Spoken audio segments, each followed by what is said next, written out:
लोहारू के गांव सिंघाणी में 18 वर्षीय मनीषा का मिला शव। ग्रामीणों ने सुबह जानकारी दी कि नहर के पास एक लड़की का शव मिला हुआ है। जानकारी के अनुसार आपको बता दें कि मनीषा नाम की लड़की जो ढाणी लक्ष्मण गांव से बिलोंग करती थी और सिंघाणी के एक निजी स्कूल में वो पढ़ाने आती थी।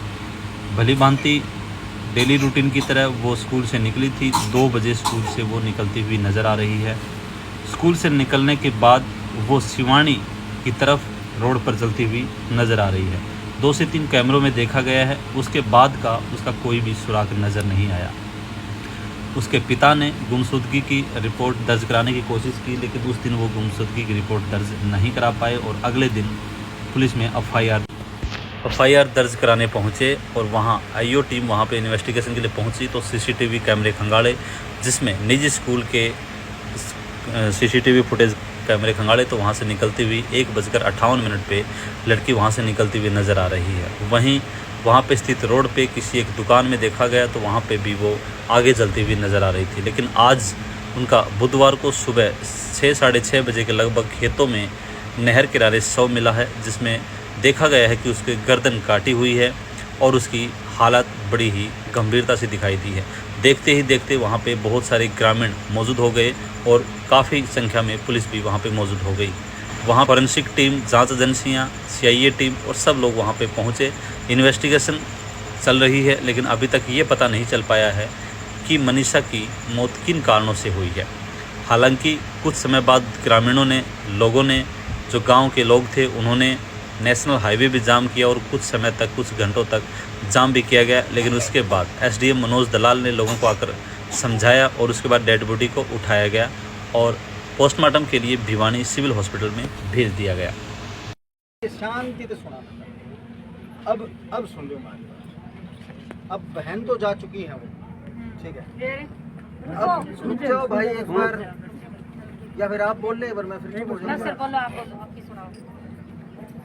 उसके लिए जो आप लोगों जो न्याय चाहिए ना, वो न्याय के लिए हम तैयार हैं। अब मैं बैठा हूँ, अब मैं आपकी पूरी मदद करूँगा जितना हो सके। जिसके रूप में देखो न्याय की जो बात है, हमने 2 घंटे वहाँ भी बात करी है, जो आपके परिवार के लोग थे उनसे बात करी है। आपसे भी 2 घंटा तो ऊपर हो गया। उड़ा डेड बॉडी का उड़ाए सारा घराड़ा आपका, गुड़िया, पिताजी, दादाजी वो सारे उड़ाए से न उड़ाए। वहाँ थे हम 2 घंटे आए हैं। आप कह रही थी कि अब आ गए और 2 घंटे से हम वहाँ मौजूद थे। साहब ने आते ही कार्रवाई कर दी है और साहब बनाते जो हमें फुटेज की वो हम सारी देखने खातर अपना गुड़िया का पिताजी समझे डीवीआर देख रहा है, 2 मिनट में देख के अपना सारी चीज बता देगा। बस 2, 4, 5 मिनट संयम रखो, सारी चीज हुई। साहब ने जो चीज अपने घराड़ा जो मांग रखी थी वो सारी मान की और ऊपर कार्रवाई शुरू कर दी।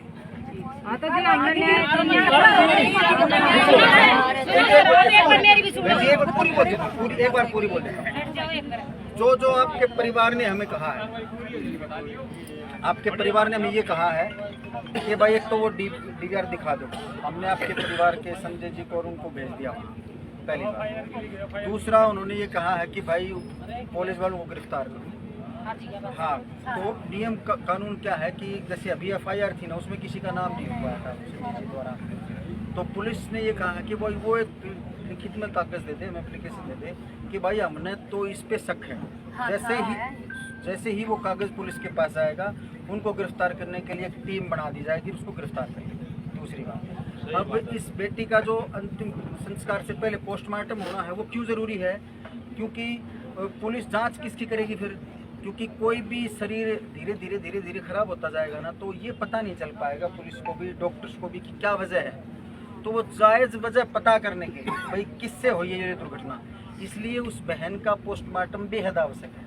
इसलिए हम दूसरा काम क्या कर रहे हैं कि उस बहन के शरीर को वहाँ से उठा करके आपके परिवार वालों ने ये कहा कि बोर्ड से करवाएं और भिवानी सिविल हॉस्पिटल में करवाएं।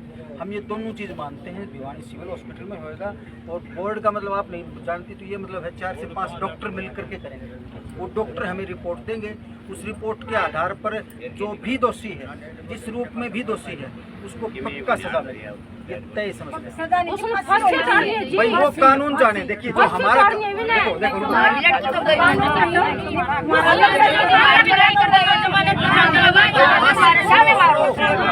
देखो देखो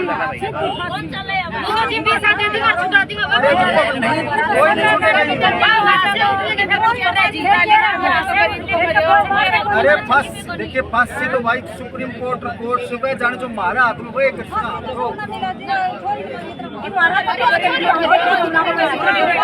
हमारा